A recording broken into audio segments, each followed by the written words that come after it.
you a farmer or are you a gardener or what? I'm not really sure. Footy. Oh, Footy. You are a Footy lover. That's right. Where's your friend? It's not easy to be about.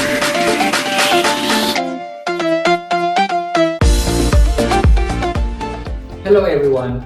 Welcome back to our stories of our journey. Today we welcome Father Clement Papa, I call Kaka, from PNG. Very interesting that he's a diocesan priest from PNG, but he lives like a SPD. So Clement, how did you end up here, and could you please tell us more about yourself? Thank you, Kakatin, for having me here in this program. I'm so grateful to have that conversation with you. I've been living here for 5 years, almost, starting from 2015. But I came as a doctoral student. I was accepted at the Yara Theological Union College of the University of Divinity. Yeah. But I was looking for a place of accommodation, and the Divine Word Missionary was able to provide me with this one, so I've been living here.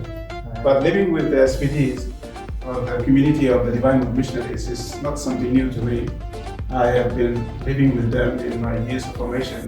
Almost all of my formators were Divine Word Missionaries, and I've been living with them as a student right until when I became a priest.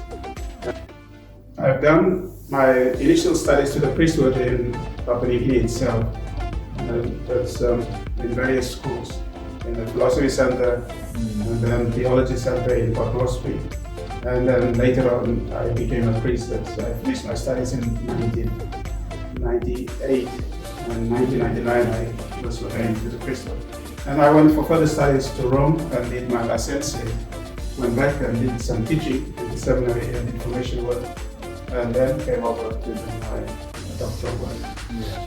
I've been doing studies, and also through my studies I've contacted and pastoral duties in parish work as well.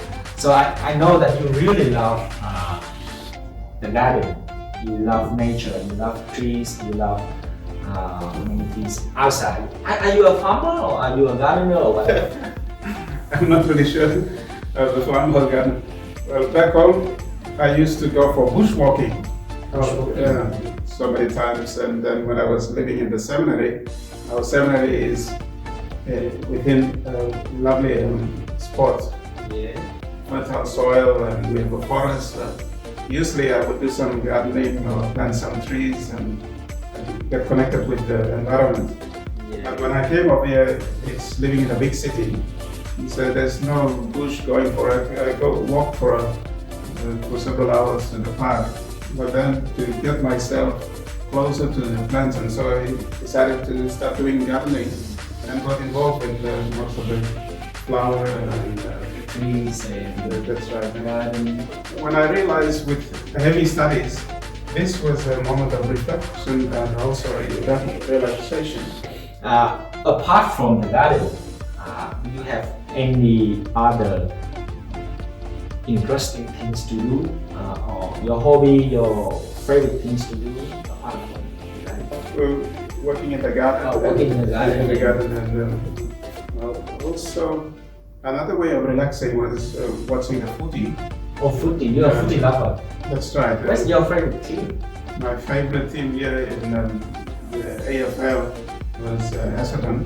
In the NRL is South Sydney. South Sydney Rabbitohs. Is it a strong team? They didn't do well this year. But you still love? That's right, I followed them. Otherwise, I did a lot of time reading for the sake of study, but reading also for relaxing too. And also there are spiritual exercises too, prayer and Eucharist, and community affairs here too. And the community includes me in all that I'm so grateful. Could you please tell us one good experience and one bad experience while living here in the past 5 years? The community has been very enriching, living here in the community. You as the seminarians, that has been a form of energizing or giving me a different look. That, Whatever it is. yeah. So living in the community where we have the senior ones and the young ones, so there is the variation. But each one has its own way of enriching me to live in this community. And as I said, the young ones make me younger, feeling I'm not in my 50s or whatever. So that has been enriching. The bad things, that it's challenging to live with more than one people in a community. Multicultural community. Multicultural, all of us have our personal ways, different ways of doing things, but also cultural ways of doing things. It's challenging to live among so many cultures, but at the same time it was like You done very well. From your perspective, what would you talk about us? Okay. Firstly, I see myself as a senior man living among you as a younger people in information. I thought the challenge for me is to be a role model, and it's not easy to be a role model living in this one. So I'm almost conscious of that. Interestingly enough, I see a lot of energy, commitment, and talents and gifts you, the young man in the community has.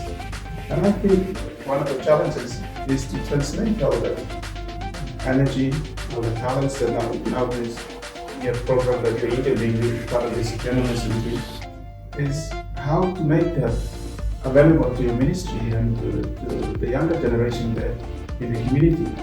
Make it attractive. How can you present the gospel to this younger generation? It seems like we have a lot of things to do. Last question, very last question. What would you tell our audience?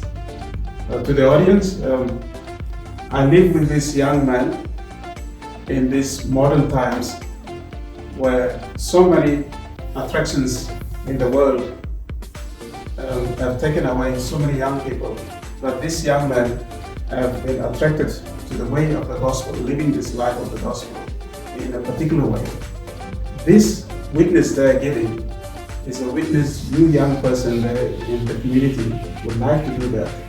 See this group of men here that I'm living with are witnesses, and you can be able to follow them. This is the time of witnessing that these young people are doing. You can be one of them in witnessing to the world. And keep supporting us in our mission. I think today is enough for us, this conversation. I wish that you best wishes for your journey, for your mission in PhD, and waiting for your coming back. Bye-bye.